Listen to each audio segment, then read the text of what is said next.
All right, it's that time again for another episode of the Lifters League podcast, the Strength and Muscle Science podcast. I'm Ben Ashmole. As ever, I'm here with elite powerlifting and strength coach Gus Cook. How you doing, Gus? Good day. Good day to be alive. It's raining outside. It's pretty shit, but So today we got my good friend Fuzzy.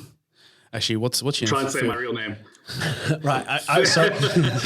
So I was looking as your name came up on the screen, thinking, going through it in my head, like how am I gonna get that? I don't think I've ever said it. It's that's why people call me Fuzzy. So how do you pronounce it? My name's, well, the proper pronunciation is Faraz. Most people call me Faraz. As long as it's not Faraz, like a Shiraz, because that makes me want to stab myself in the ears. Right. But yeah, Fuzzy's fine, and it's the brand, so we got to go with it. Yeah, so he's got a gym called Fuzzy's Power Gym, and now Fuzzy's Ironworks, which is his. Yes, Fuzzy's Ironworks. Should I do a shameless plug? Fuck, that t-shirt's awesome. Is that like a show dog with it? Yeah. Well, that's our. So it was a bit of a tribute to. So I got the idea as I was experimenting with a bit of sort of West Side Conjugate training. Yeah. And you know how it is with those guys, like really grainy black and white photos, super hardcore. And Louis Simmons has the dog, and so we have a little dog, Gondo, who's like a psychotic multi-Shih Tzu. So we did a multi-Shih Tzu, and instead of he's got 4.4 pound plates because he can't do the 44 pound plates. Right. So. Anyway, it was Louis got a pit bull, right? That's his. Yeah, exactly. And Gondo would take him. So yeah. So I guess do you guys want me to do a bit of an introduction? Yeah, let's introduce yourself. 100%. Yeah. So my name is Faraz Lashkar, Fuzzy's Power Gym, and recently Fuzzy's Ironworks. I've started both those businesses with my lovely wife, Samara. The gym opened at the end of 2013. And as far as I'm aware, it is the first strength gym in Adelaide or in South Australia. So we sort of really kicked off the scene. And now, there's a whole bunch of gyms, probably over half a dozen gyms in the state of South Australia. But, it was sort of us who kicked it off. And funnily enough, I think pretty much everyone who's someone in powerlifting in Adelaide started with us. Yeah. So it's something we're really proud of. I love this state. I love Adelaide.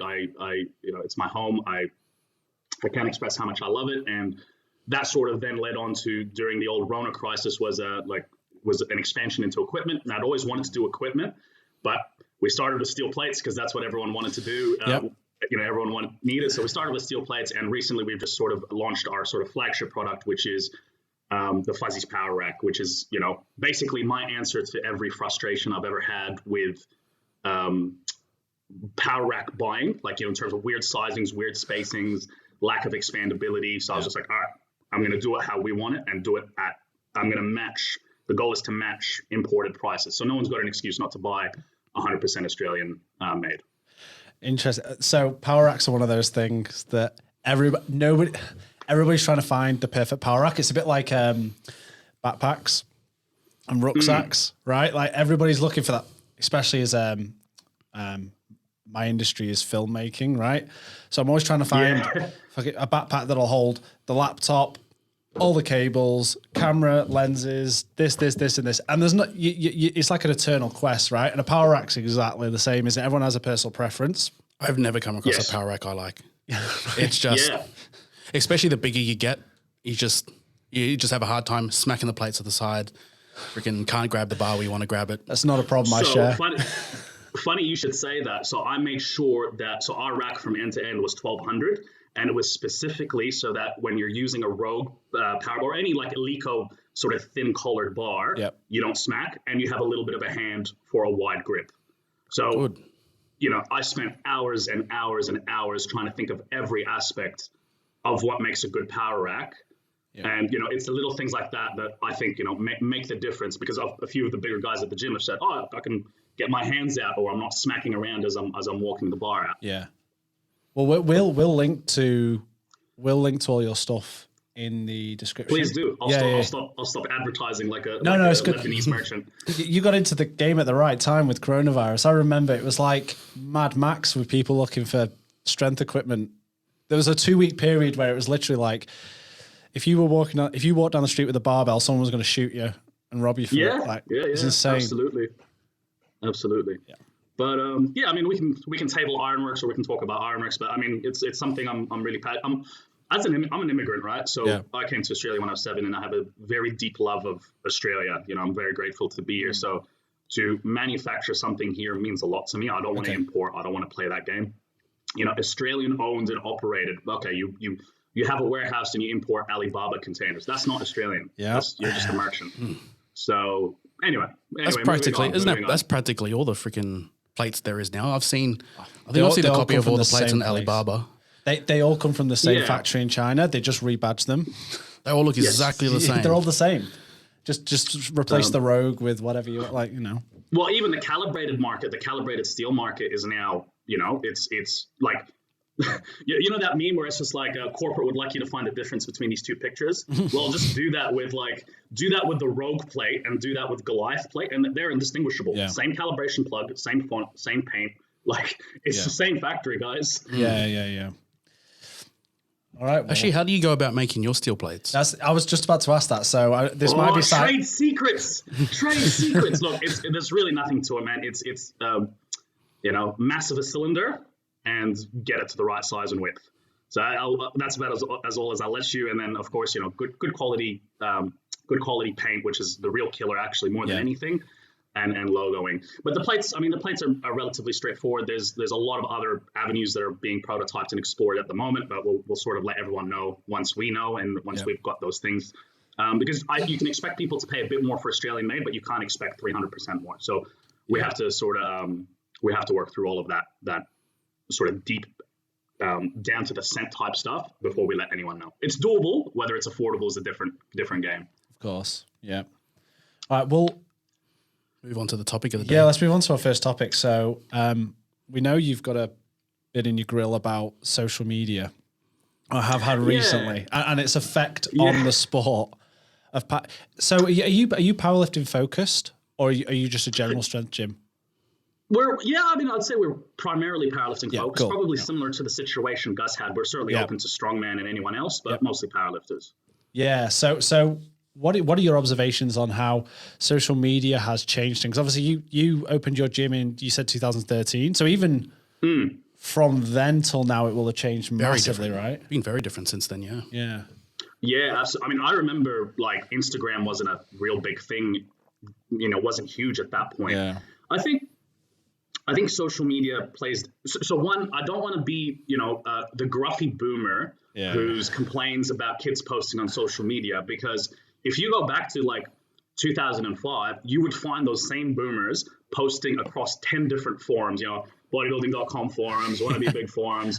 So they were doing the same thing. It's the same. I'm trying to put videos or like things of myself out there to get adulation. If anyone remembers the rep system on bodybuilding.com, I don't know if you guys ever went on that site, but this is going, you know, back 10 years. So that need for that social approval, I think, has always been there. Yeah. It's just in the context of social media, it's become weaponized and it's become quite dangerous. So that's been the real big changes. And I think, you know, over the last 7 years, you know, we sort of saw that transition from I'm sharing to I'm basing self-worth on these things. And that, I think, was sort of the critical point. When would that have happened? I would say 2015. I think 2015 was the point I went, man, this is whack. And it happened because I saw an athlete, you know, was programmed for like, I think it was like 317, right? Which on a bar would be like 5 reds and like a blue. And I know they put 6 reds because they had an image in their head of what the Instagram post would have looked like. Yeah. Yeah, I think a few of us are a bit guilty of that thing. Absolutely. Yeah, I mean, what do you feel, Gus? Yeah, I'm even guilty of that myself, and then seeing what people attempt coming off program all the time, and it's just like it seems to be these perfect round numbers, round red plates. But yeah, I even do it too, even to the point where I might be at, say, you know, 275, and I know it's 280 for a squat to get you know 5 reds in there, so I'll just use a plastic collar, or because it looks a little cooler. Yes, yeah. When there are wasn't there something with people on YouTube repainting plates? Wait, was that recently? Someone was showing footage of PBs and someone called bullshit and said their training plates, that have been repainted. I don't know who it was, but it wouldn't surprise me if that was actually the case, right? That wouldn't surprise me. I think they were using, they were using CrossFit plates where they're all exactly the same size, but different ways. I think in that context, shamelessly lying, I think is okay. At that point, you're just lying, right? You're lying. Yeah. Okay, and I think in a way that's less toxic than some of the twisted mind games we put ourselves through when we have a certain level of honor as athletes and lifters, and we're also trying to mar it with this need for sort of self-approval from other people. I know if someone's lying to me to make, that's fine. That is calculated. Get views, get sales. Yeah. That's fine. I think where it comes into is sort of hyper-driven athletes or people who have been hyper-driven athletes like me and Gus and going through these, intense desire to be one of the best. And on top of that, you add this need for other people to sort of approve of what you're doing and sort of the dick measuring contest as far as social media goes. And it can really become a sludge. It can really, really become a sludge. Do you think it's made an impact on I guess maybe influences that some coaches have made on programming decisions? Because I'm starting to see a little bit of thing where it's like, it was kind of a bit of a philosophy for us that we never went super heavy. We worked quite submaximal for many years when we were at PTC Brisbane. And, it seems to be more common now that people love to hit nearly close to super maximal for like freaking 4, 5, 6, 7, 8 weeks. Because it looks freaking good. They're like 5 weeks out and they're hitting so close to their max, if not over their max, and for the next freaking 2 or 3 weeks. And it's like, it's just absolutely this absurdity with, now I don't know if that's driven by social media or just people's ego what are your thoughts? Yeah, I definitely think people are doing silly programming decisions, but I also think, for instance, there's people who stick to a good program, right? And so the content that the videos that they're taking might not make the best content. So what ends up happening is you insert wacky pseudo spiritual bullshit into your post. And so it's just like I think I made a Facebook status about this, a couple of weeks back, but it's just like, I am the Iron Brother, fear me, I fear no man. And it's like, man, just 655 by 5 and fuck off. Like, pull what you lift. Yeah, felt good today, really happy, looking forward to the meet, and fuck off. But instead, it's just this constant, this desire to sort of put meaning into what is functionally something you do for fun with your mates. It's a completely optional endeavor. You're not battling iron. You're lifting weights with your mates. So I think this attempt to derive meaning and this attempt to derive self-satisfaction outside of the context, because I guess, what would happen if no one recognized you for your lifting? If you're lifting 300 kilos in a basement by yourself, would it be the same hit? And I would argue it wouldn't. It wouldn't actually be as satisfying in that sort of dopamine high where you're just like, oh yeah, like ding, ding, ding, ding, ding, here comes the love hearts. But maybe, that's part of the culture that we live in, where how we interact with reality, the hyper reality that we see is more real and more vivid than the cold steel in front of us. So yeah, I think. Do you think it's had do you have a bit of an impact on, I guess, the attitude people have towards lifting today as it did, say, in the early years that when we did it? Because I was not huge on social media back then. Social media at that point was to stay informed with what the powerlifting community was doing. I never video recorded hardly anything I ever did. And my desire was purely competitive. Like, I wanted to beat everyone in my gym. I wanted to beat everyone in the country. I wanted to just win. And so I guess my desire, where I'm getting my satisfaction, is trying to win competition after competition, which drove me to insanity, because I did like 13 competitions in 3 years and I broke nearly every freaking joint in my body. And nice. But I think that there's a bit of diversion now where it's like, you can get a similar satisfaction and that, dopamine hit every single time through posting a lot of things through social media. So do you think that reduces the drive of wanting, of being extremely highly competitive, or is that making people more dangerous? I think that actually perfectly mirrors my situation. Back in 2014, I was considered a reasonably good 110 lifter. Like now it's, even that I totaled 855 as a 22-year-old as a 110 back in 2014.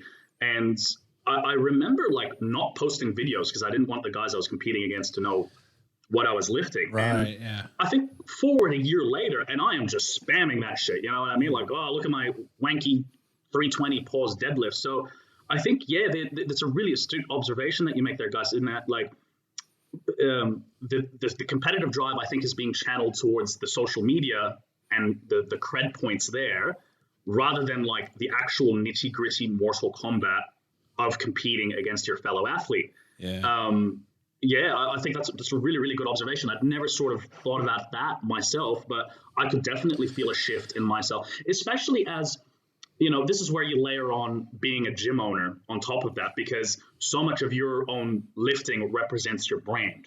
You know what I mean? So the drive to lift more and beat more starts becoming tied into your income, because you need to lift and win and beat other people and do these lifts so that therefore people look at you and go, I want to hire that guy as my coach. It's interesting that you touched on the when it knits with income, because I think that's a large driver. Just to kind of pre-qualify myself on this, I'm not on social media for the reason, like at all in my personal life, for the reasons you're listing there, because I think it affected me in all areas of life, not just in terms of my lifting. Right, but I was applying it to, and people do apply it to everything to do with their life, what they eat, you know, where the fuck they're going, who they met with, like it changes behavior, right? So I'm completely not on social media, but there obviously is a large culture now of, there's a lot of people getting paid money to lift on social media, right? And they're represented by brands and all this kind of stuff. Another observation is there's a lot of, from what I could tell, there's a lot of lifters who don't compete. They don't compete at all. They're social media lifters. Like it's as if they're not really powerlifters anymore. I can think of a few. Right, and that isn't that crazy? Isn't that crazy? Because the whole reason you started lifting was to, you know, compete. But the views of a post and the likes and stuff is the outcome now. Yeah, and I think functionally there's nothing wrong with that in and of itself. In being like, you know, there's some really strong guys in Australia who don't post and don't compete. I don't think that's necessarily the mortal sin itself. I think it's when it becomes a choice, like when it is a choice to sort of lift in a basement, be super strong and post heaps of videos, or just compete and be completely off social media. But I think the behavior patterns are kind of drug addicted in how those people are interacting. They even competing at a high level meet like a Big Dogs or Pro Raw doesn't give them the same hit as the carefully crafted social media posts that they can do inside of their own specific gym setup. You know, you can build up a big meet like a Pro Raw and work really, really hard towards it and have a bad day. And I think part of the come down crash that can occur to some athletes after that is because not only was there an expected hit of dopamine from the performance, there was an even greater expectation of dopamine from the social media adulation. You know, I'm going to post these videos and Marcus Markopoulos is going to tag me and my life is going to be changed because I'm going to be one of the cool kids of powerlifting. And then you miss that because you go 4 for 9 and you miss 2 benches and 2 deadlifts and it's just an absolute horror show. And the come down is worse than it would have been. It's like, oh, shit, me, you know, next one. It's even worse. You've been expecting this high and you've been denied this high. And it's all to do with things other people control. You know, you can't control who likes your videos or who interacts with you. You can control your performance. You can control your sleep. I've said all this before. Yeah. You can control these salient factors to and of yourself, but trying to, you know, you're constantly, it's like holding water in your hands. You're always going to lose it. The water is always going to drop out of your hands. And yeah, I'm not one to judge people for how they lift or what they're doing. I think it's more a case of, hey, what is really internally driving you to tear a fucking pec?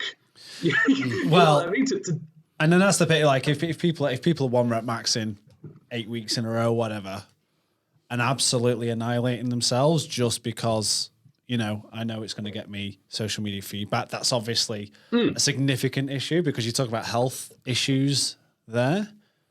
There's a something a little different. There's have you ever heard of something I've kind of looked into a little bit recently about dopamine resistance?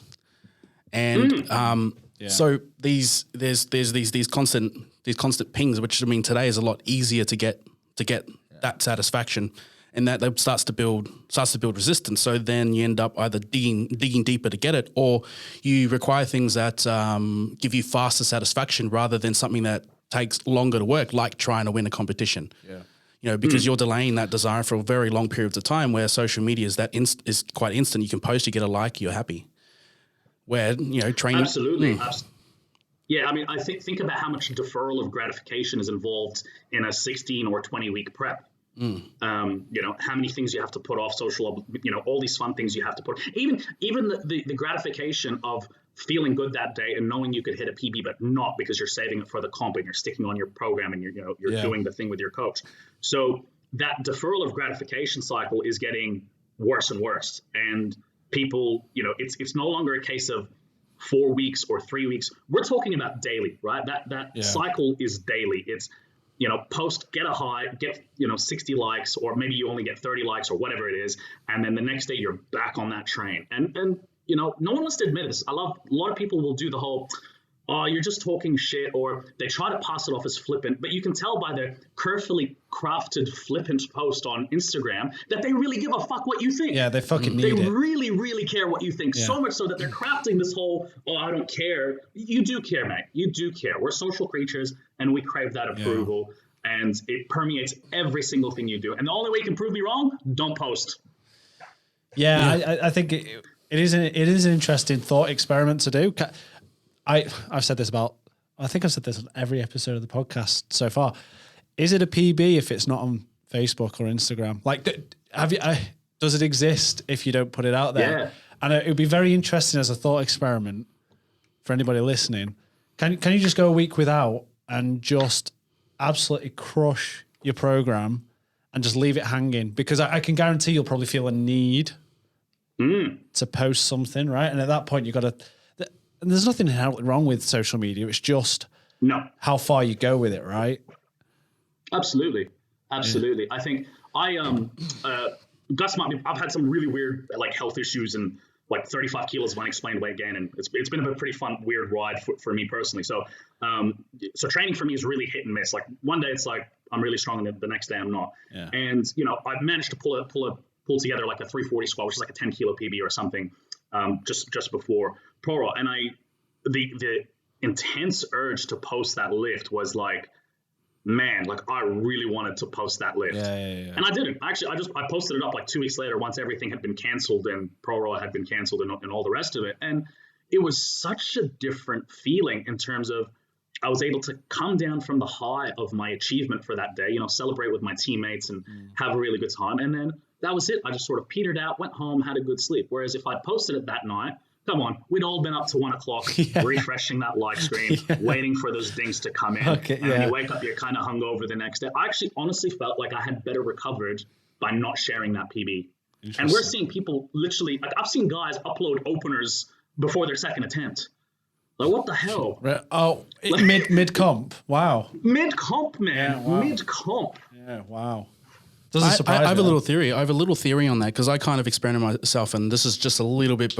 I've been studying a fair bit on dopamine and some of its conversion to adrenaline, and that if you were to do a post during a set, right? Let's say you hit a heavy lift, like I say, working up to a lift. Then you do your lift, then you posted it. Is there still drive because you've already been quite satisfied now? After dopamine levels are starting to reduce because you're starting to gain resistance to it because you've already getting all your little dings. Does that start to reduce your aggression? Does that start to reduce your adrenaline? Does that, is that having an effect for the rest of the sets? And then I've kind of in a pseudo way, I kind of felt after I posted that set. So this is why I stopped posting during training now, is that after that set, I felt, I don't feel like doing the rest of my I'm done now. Rest of my session. I'm done now. I've hit it. Yeah. Okay. You've done your thing. So I've started saying or started thinking of saying that if people want to post, only film your last set and post that last, and only post at the end of your session. Yeah. Don't go and start filming all your sets, or your earlier sets. I think it's really apparent between exercises. So whatever, you're doing your low bar, working up to a top set of 5, and then you're going to be doing your safety bar pauses after. And I think when the athlete posts after the main exercise, and then they just tanked after that. You know what I mean? They're just tanked after that because the likes have started to come in. You're checking your phone as you're setting up for the next exercise. And I think that's where we get a lot of the I guess, resistance to the exercise, to accessory work. Like, I think if we're psychologically looking at our lifters and how they're behaving in the gym, and obviously we watch lifters, what they're doing. You see that there's the post big squat social media post, and then there's the exercises that will disappear. Now, I find, like, if someone's come to the gym for 2 hours and they're not touching their phone for 2 hours, and they've scheduled themselves to be there for 2 hours, they're probably just going to be bored and do their accessory work, right? Yeah. But instead, they are easily distracted by the social media in front of them. So, I mean, it's profoundly difficult to illustrate the extent to which this affects behavior patterns, whether it's plate selection on the bar and not doing your assistance exercises, screwing up resting times, dopamine resistance. Like, where do we even draw the line with how profound this impact is? Just absolutely terrifying. It'd be interesting to see where it goes, because I mean, obviously, everything's transitioned to live now. People are live streaming everything, right? And I think you're supposed to be getting. I think about it like this: you're supposed to be getting your dopamine hit by completing your program. Like, it's like when you tick a box in doing your task list or something, you feel good once you knock off your tasks. It's like completing your program. Your dopamine hits should be that I've ticked off all my accessories, I've filled all my programs. I remember it used to drive me nuts if I missed one fucking rep, and it's like, I got to do that whole fucking set again because I got a double instead of a triple, or for me, it drove me nuts. I couldn't tick every single box in my program. But it seems that now that we're getting our satisfaction from the post instead of the completion of the program. Absolutely. I was the same. And I remember the shift, the point at which the social media dopamine took over. So I remember 2014, I would be really intensely focused on my program and completing every single rep in the belief that, volume is the driver of gains, and I'm going to get every single one of these 8 sets of 8. And then, it started to slip. I remember it slipping. I think that, again, really astute observations there, Gus, because it slowly feeds into you and you're getting the same satisfaction, but like not by performing the work. Because it looked good, right? Yeah. So you've achieved the thing. Yeah. It looked good. It looked as good as I wanted it to look. Therefore, well, I remember listening to this professor. So I used to watch a bit of behavioral science lectures, and he said that there's a lot more drive from the anticipation of dopamine, so that or the anticipation of that reward. So the dopamine is that anticipation, is that if we continue to delay that, let's say we did not post an entire prep and we waited to that competition, then will we in turn perform better because we have greater sensitivity to the uptake of dopamine, converting dopamine to adrenaline better, or are we? Is it going to continue to create a higher, more disciplined athlete? Is it going to, is social media creating lazier athletes? I think there's just so many questions you can talk about here. There's some studies there, isn't there? Like, it'd be interesting to see an A/B test. I don't know how you would do it where one comp to the next. Would an athlete improve their performance just by removing social media from their kind of formula during training and during comp? I don't know how you would.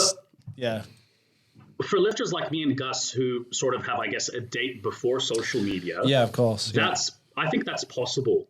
I think for a lot of people coming into it now, everything from their first session at that cool powerlifting gym to their first pro raw has been intrinsically linked to their social media posting. Of course, yeah. So if you remove that, you might actually just remove any drive that person might have to lift. Fuck. Well, that's crazy to think, isn't it? Like, isn't it? They just wouldn't lift at all if you removed it. They just wouldn't. And personally, I felt that too. Like, I put together training here and there, but I just don't care. I don't care. And it's not, my personal training is not something on the radar right now, not even for fun. I just don't care. So trying to motivate that is difficult. Yeah. Is difficult. Yeah. And if I got did like a 350 for 5 or something deadlift and posted it and got some of the likes, would that maybe spur on some more of that attention-seeking behavior? Probably, but you're going to always end up back in the same spot. And I think the other thing I wanted to ask you guys is, I think, you've owned a gym, you owned a really successful gym with a very successful powerlifting team. And, how did you personally feel that affected your interaction with social media as you, Gus, the lifter, rather than Gus, the gym owner? Do you feel that owning the gym sort of instigated worse patterns or better patterns, or it made you behave differently towards social media? I think definitely owning a powerlifting gym today or a strength gym today than it was back when you first opened up, or Scott first opened up, is very different, and it is heavily linked to what kind of athlete you are, regardless of your level of intelligence or whatever makes you a really good coach. It is still strongly linked to your ability to perform. And but then having that, I think I felt it took away from what made me truly good in the past, where now I'm driven by trying to keep my performance up to sustain a business, sustain an income, to sustain your image, compared to before where it was just purely competitive. And I've definitely have made some discoveries along the way where there are periods there where I absolutely hated training, and I thought, am I truly wanted to be in this sport? And the thing is, I sat on that idea for like 2 years. You know, I never actually quit. I just plodded along, doing what I need to do until I decided to take a really, really, really long holiday. And the first thing, all I could think of after a few days, after about a weekend, all I could think about was wanting to train because how good I felt. And realizing that, you know, because I was on holiday, I naturally I don't want to be on social media. I'm kind of driven to be on social media because of business. So when I was away on that holiday, you know, I had been off social media completely for quite some time, and all I wanted to do was train, and I did, and it kind of lit that fuse again for me, knowing that okay, there are huge external factors impacting the way I think about training and what drives me. And since I have closed the gym, I feel like I've regained a lot of my older self. Right now I make enough income to do what I need to do, to live, and because I don't have huge overhead expenses, and I'm training now because I fucking love training. And it's very different to what it was before, where it's like I kind of have to train. Okay. Yes. Yeah. When it becomes our job, and I think this, that sort of segues really nicely into, I guess, the gym ownership topic. And you know, I think a lot of people want to open the gym, and and I'm not gonna I make fun of boomers who suck about people posting on social media. I want to sort of take a bit of a pot shot at the gym owners who always say opening a gym is so much harder. People have no idea. I don't think anyone thinks opening a gym is easy. Like, no one who's actually going to follow through with opening a gym and has the capital resources to open one is going to think it's easy. I think they're all aware it's hard, and they've interacted with gym owners who understand that that owning a gym is hard. I guess in the context of performance gyms in 2020 compared to 2013, it is a completely indescribably different market to what it was then. And I'll do it by setting I'll try not to ramble too much, but let's take it back to 2008 when Marcos opened the PTC gym, the first one out of his shed, out of his home gym. At that point, if you had a rack, chalk, and a barbell, and you could use all three of those, there wasn't anything like that, right? You couldn't go into a gym. Yeah. Most gyms wouldn't even have a squat rack. So you couldn't do this stuff anywhere.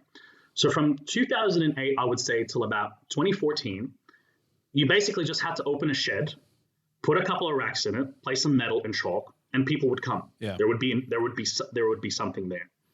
And part of that existence would be subsidized by powerlifting competitions. Okay, so for me, it used to be run a comp, that was 1 month's rent. So the powerlifting competition aspect was really, really critical for some of these gyms coming up online. So this goes out to anyone who's thinking about opening a gym.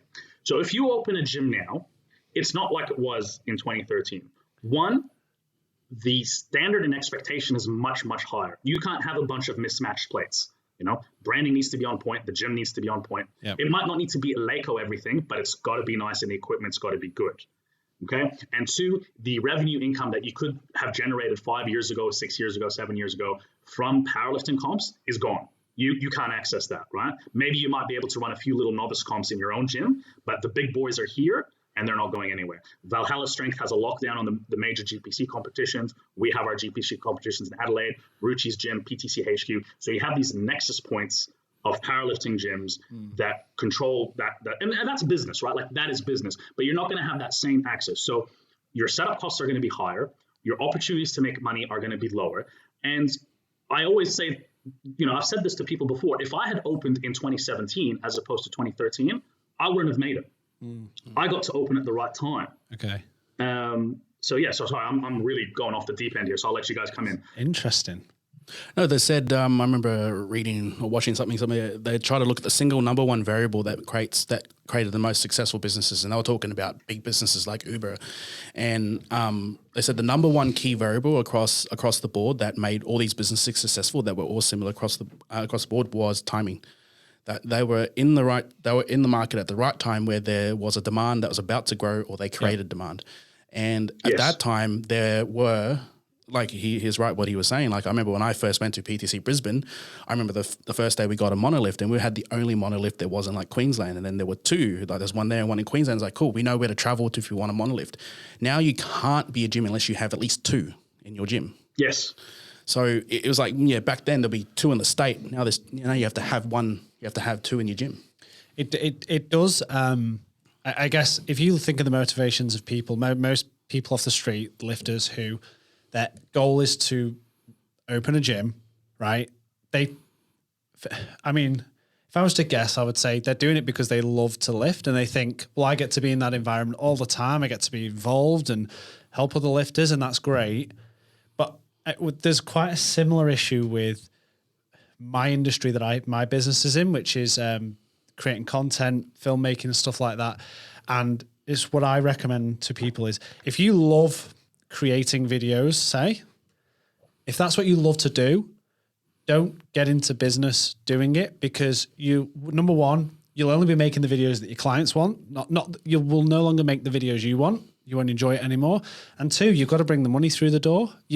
And that pressure takes the enjoyment out of it. And I can imagine it's quite similar in that you've got to cut a check every month. I feel some people thought is a natural progression for coaches to own a gym as well. And that they thought that it was that it became, I even hearing some people I had a good conversation with Scott about this, where, we've had a lot of people there who all now own gyms. It's kind of similar to your gym. Basically, everyone in the industry has gone through PTC Brisbane. And now they're all, having their own gyms, but, they all suffer with the same freaking headaches, but they're all trying to go into that to create passive income or to a natural expansion to coaching. And, I kind of felt that way as well. I was growing quite large, and you thought, okay, I just need to keep growing your coaching. But, I think there are now today better opportunities or better ways to be a better coach. And I think it depends on what direction you want to take. Do you want to create what kind of impact do you want to have on the industry? Is it like, for myself, I have now kind of rediscovered what I want to do, and that I want to spend time educating myself, spending time being better at, looking after individuals, solving individuals' problems. And being a gym owner prevented me from constant expansion of my own knowledge base. There were many times where there were like good seminars I wanted to go to. Actually, like, for example, I kind of came across this realization when I was about to close my gym, is that there was this workshop I wanted to go to that was run by Dr. Stuart McGill. And it was like $2,500 to go down for a four-day workshop. And I couldn't afford to go. And I was realizing, like, you know what, I'm not actually fulfilling my passion, because I love learning, so because I couldn't go, it's like, you know what, this is not what I want to do. And with so many other things come to a lot of realizations, like, you know what, to constantly grow with my business doesn't necessarily mean I just need more and more clients, need more and more members. It just means I, can specialize more in the areas I'm interested in. Yes. Yeah, absolutely. And I certainly feel that, with the development of Ironworks and stuff like that, like these sort of different ventures, hey, like, what am I really, really passionate about? I think that's so true. And I think the other thing you touched on there was this expectation that after you sort of reach a critical or a certain mass, you should go and open up your own gym. And I think this brings it back to, so if you're 100%, this goes out to the people listening to this who are 100% set on opening their gym. I think you need to really, really understand the fundamental business aspects of what you actually are as a business. If you're like me or you're like Gus, right? The gym is not the product. You are the products, okay? Yeah. The coach is the product. Very few powerlifting gyms have gotten to the point where the gym itself is the product. We are functionally Besser brick warehouses with 6 fans and a lot of fat dudes. There's nothing fancy about that, and it's certainly nothing that's going to command anywhere from $30 to $70 a week in gym memberships. So you are the product, you are what is being sold. That is the thing to remember at all times. You are what is in display and what people are coming to. When gyms transition from the point where they are no longer personality dependent and they become actual functional gym entities as a product in and of themselves, is a quantum leap in terms of scale, size, operations. Now, there's a couple of gyms that have done this in Australia. You can let me know if I've missed any of them, guys, but Ruchi's gym, right? So you have Ruchi's coaching, and the Ruchis have had great success as personal coaches themselves with lots of athletes at the highest level of powerlifting. But at the same time, Ruchi's gym in and of itself is a gym, right? It is its own product. People might not necessarily go there to get coached by the Ruchi boys, but just to have this access to this amazing facility. Another one is Valhalla, the former PTC Brisbane. It's in that same situation now where you can have multiple different operators operating their own businesses out of it. The scale of it is so big that the product itself becomes the gym. So if you're going to go into this gym ownership, right, I think stick to something that's about 100 square meters, maybe less. Stick to the essentials that you need and work through that, and then expand once you're bursting at the seams in terms of your membership basis. Yeah. Don't go ahead and go into a 400 square meter space with 4 monoliths and Eleiko, everything, because you don't have the same opportunities a lot of us earlier gyms did in terms of capital that we can raise from previous reputation, competitions, and all the rest of it. So it's either one of these two. The mid gym is as a concept dead. So, and I think Gus, your gym was a perfect example of that, where it's the overheads are too high to just be a personal gym, but the scale is too small to be a giant powerlifting performance facility. And you're sort of stuck in this midpoint where you know the overheads are really high, but it's all you, right? You're doing 90% of the coaching, everything is coming through you. So you can't sort of externalize some of those other burdens onto staff or other people. And it's a really tough position to be in, and it's so easy to fall into that. So either pick. You're going to do your own thing in a small environment. I think Josh Tate is a really, really good example of that. What's his gym called? It's called Evolved now. Yeah. Well, Josh was such a perfect example of that, because you saw he had one monolift, a bunch of calibrated plates, bench. You know, it was simple, small, affordable. He took the bites he could, and now he's expanded into a bigger space. I mean, I think Josh Tate did that textbook perfect, and you know he's absolutely killing it as a result. So that's my that's definitely my advice as well too. Yeah, I was stuck in the middle, and so I was thinking of multiple directions to take. That I had to either systemize in a way that I could, sell a product, which I did. We end up changing into, we end up splitting into a training studio. So we end up hiring coaches that would take on clients, and because you can make more money per person doing one-on-one coaching, that I trained my coaches up to train my system to multiple people in a personal setting, and that did work for some time. However, I do agree what you say is that I think if people want to take this up, is that people are best taking this up within what they can afford in a small gym where you can train your people first, and that should be the goal. Can you train your 40, 50, 60 clients in your small scale gym with with just a small bit of equipment and come out with a profit with the minimum you need? You need a rack, you need a bench, you need bars. And because people are seeing coaches for very particular traits, I guess, methods or systems, then you can design your little small scale gym based off what your little tiny niche is in that market. And only grow until you are absolutely busting on the seams. I think it's also the same, I guess some of the problems I had is that, and I've learned to calm down a lot, but my extreme competitiveness to wanted to be big, where my ego got in the way to trying to grow this gym massively. So I was trying to grow faster than what I was actually capable of doing, where I should have been a lot smaller. So I was busting out of the seams and then grow from there. So definitely a big, very expensive life lesson. It's so interesting because what you two are talking about, those pitfalls are the same for any business. I mean, there's a lot of businesses that have gone out of business because they have a kind of a windfall and they get a lot of momentum. They spend a shitload of money on the ping pong table and the big office and the fucking barista and stuff. And then those monthly costs hit you as soon as you kind of get a downturn. And the other thing I want to talk to you about, what I'm interested to know about, is how fickle your customer base can be? Because from what I can tell, people tend to be quite jumpy with the brands now, and people tend to be kind of driven towards the cool brand to be a part of at the time, right? They want to be associated with a certain person, a certain team, a certain brand. And from what I can tell, that changes quite regularly. So what did you experience in terms of, or what do you experience in terms of turnover of customers? Yeah. So for me, like, when I was having my weird health issues and I wasn't really posting anything, I saw a pretty big downturn in 2016, 2017 as a result of, suddenly the Fuzzies brand, the Fuzzies brand was pretty, big time in 2014, 2015. And, I'd make snarky Facebook posts because I was such a cool kid. That lost stock value. And as a result, people sort of shift. And I think that's only natural, but I think this comes back, funnily enough, this ties it in nicely as far as the social media stuff, because I think people will literally choose coaches based on social media clout. Yeah. So, I tended to not really, shout out my clients. Oh my God, my Totes and Maids client loves having donuts and deadlifts with her. The type. Yeah. And, so I tended to not be that kind of handsy coach. And I think people are so craving that public acknowledgement of them that they will go to a coach who will give that, and then rock up 12 weeks later at my gym for a comp with a 60 kilo less total. So numbers don't lie.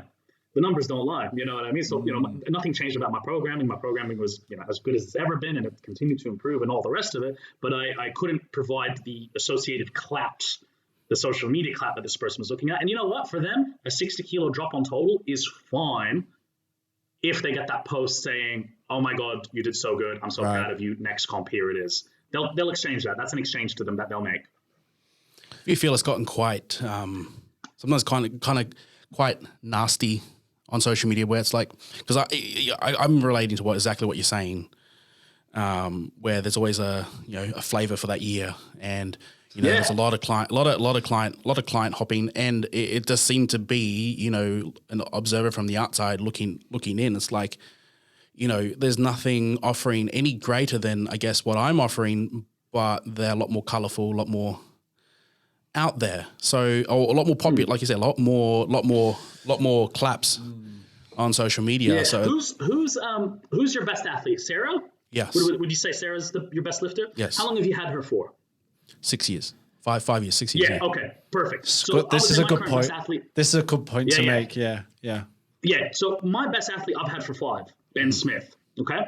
And so I got Ben with a 200 squat, 230 pull, 120 bench. And now as he was coming into pro at the 80s, he squatted 300, benched 160 something, and he's pulled 300 now. Okay. So I've had him from 5 years, not advised him. I've coached this kid for 4 or 5 years, whatever it's been since I first met him at uni.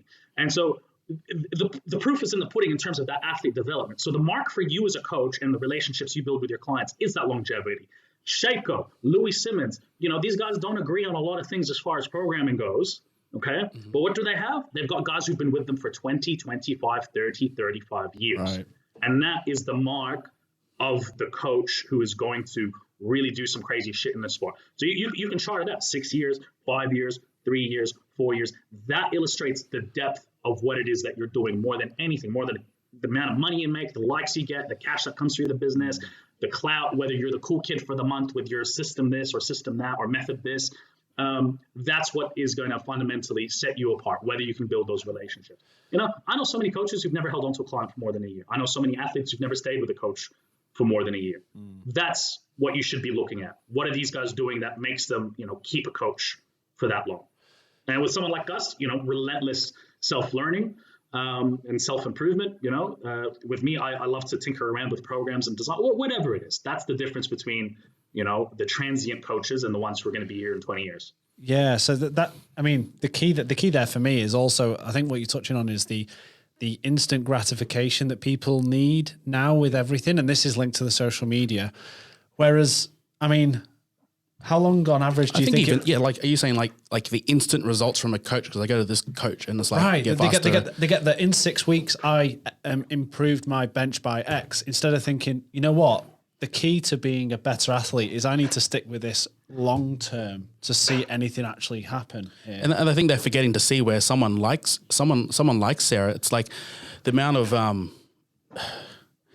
I guess how much of the training is just boring at slow paced training where it's not her big times are very short lived periods, and it's all the little things that her consistency throughout the entire year, eating, making sure she eats in 3 or 4 times a day, make sure she's going to sleep all the time. And it's all the boring things and knowing that her strength isn't always going to be linear. So we plan competition so we know we can have long rest periods. We know how long it's going to take to adapt to something over especially someone as strong as her. She ain't going to get PB's competition to competition. So, it's this, what the reality is and what people want.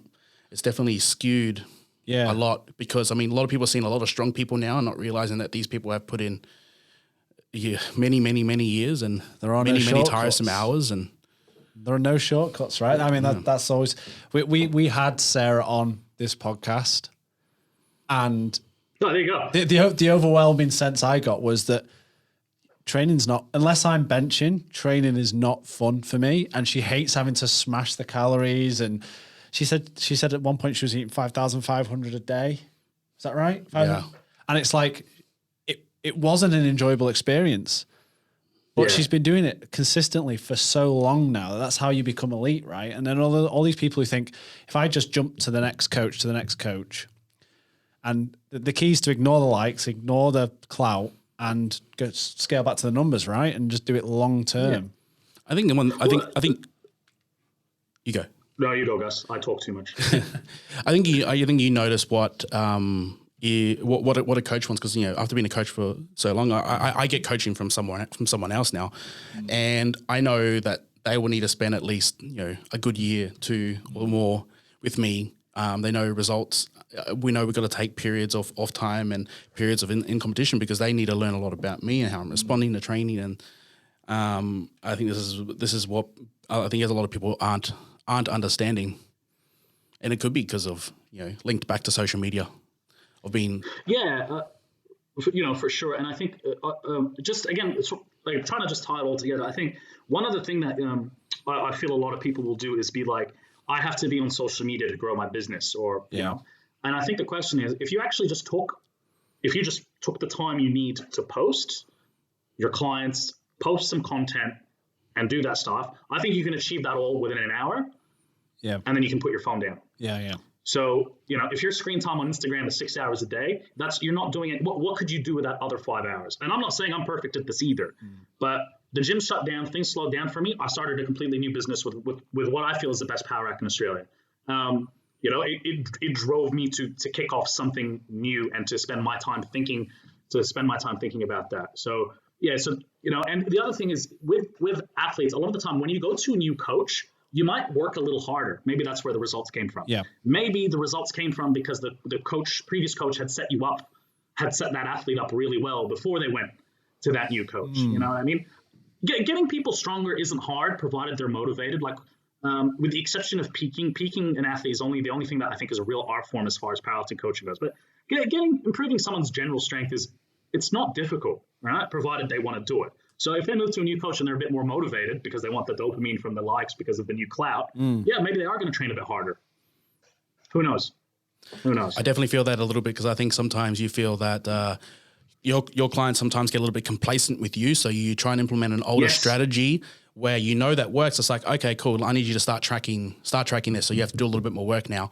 And they don't because it's been done before, I'm a bit complacent with you. But if you've got a new coach, you got to prove yourself to that new coach. Yes. Yeah. Yeah, because you don't want the new coach thinking, oh, maybe you didn't make any progress with the old coaches because you're a little bitch.